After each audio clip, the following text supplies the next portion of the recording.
Welcome to Psychologist Talks. On today's episode, I again want to expand upon chronic depression and depressive personality disorder, but this time tackling, well, it kind of depends on what angle you want to ask.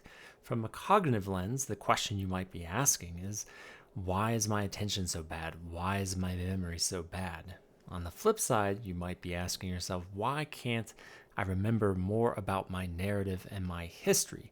Or conversely, you might be asking yourself, or on behalf of someone else, why is it that when I look back at my history, it seems so depleted and sad and depressive in nature? Well, let me tell you, the answer is technically the same, despite the question being slightly different. What is the answer? Well, we know that chronically depressed individuals have deficits in two key areas. One is executive functions. Now, I don't want to make a monolith out of this because the devil is technically in the details. There's an element of how much emotionality and how much dysregulation is present, but generally speaking, our ability to attend and assess situations is compromised to at least some degree by depression. Is it going to be the same as anxiety? No, not quite. Is it going to be the same as true blue, diagnosable, neurodevelopmental ADHD? Not necessarily, but it absolutely has an impact. There is this sort of slowing effect related to the nature of depression and a clogging effect, particularly when the depression is truly chronic.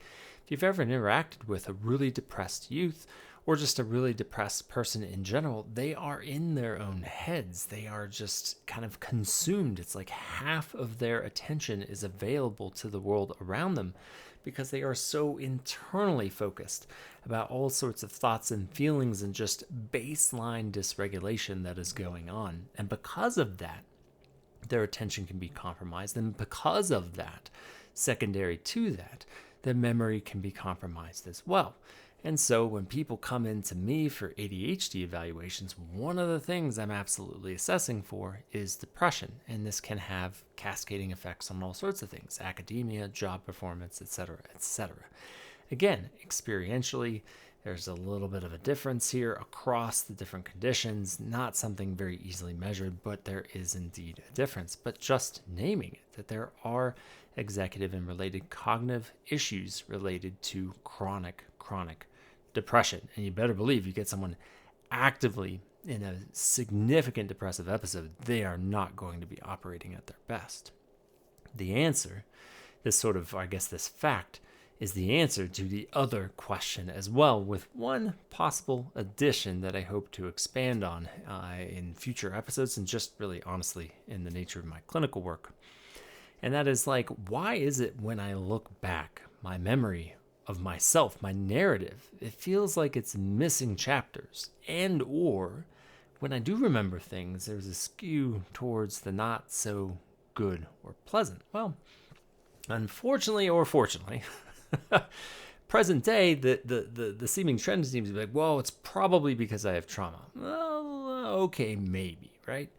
I don't know if I'm ever going to shoot this episode. It's kind of baked into my episode on post-traumatic stress disorder, but it's yes, trauma can influence these things, but we also should probably be a little bit more diligent, semantic as it might be, about using the word trauma.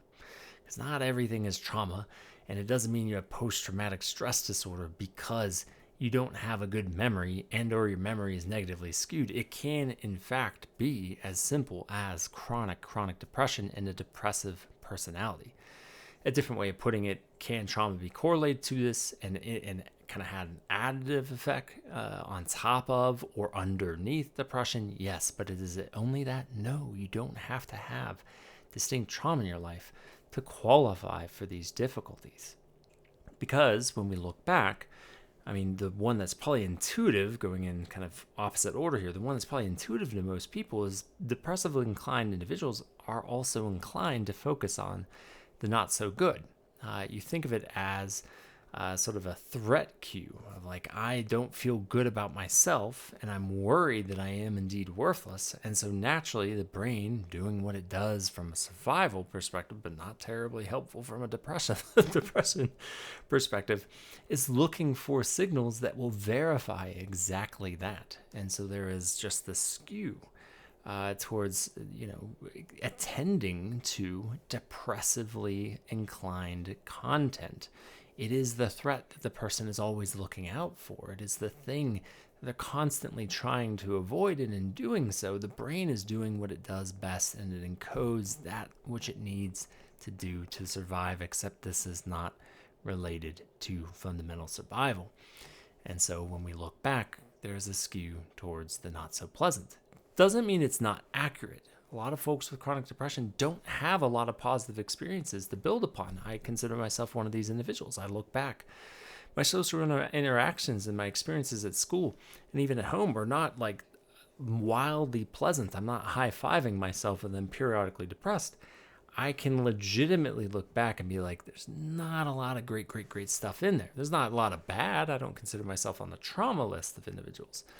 But it's not totally not real. The problem, devil in the details, is that it misses a lot of the potential counterbalancing contexts. And this is where issue number 2, which I mentioned first, so issue number 1, comes into play, is episodic memory.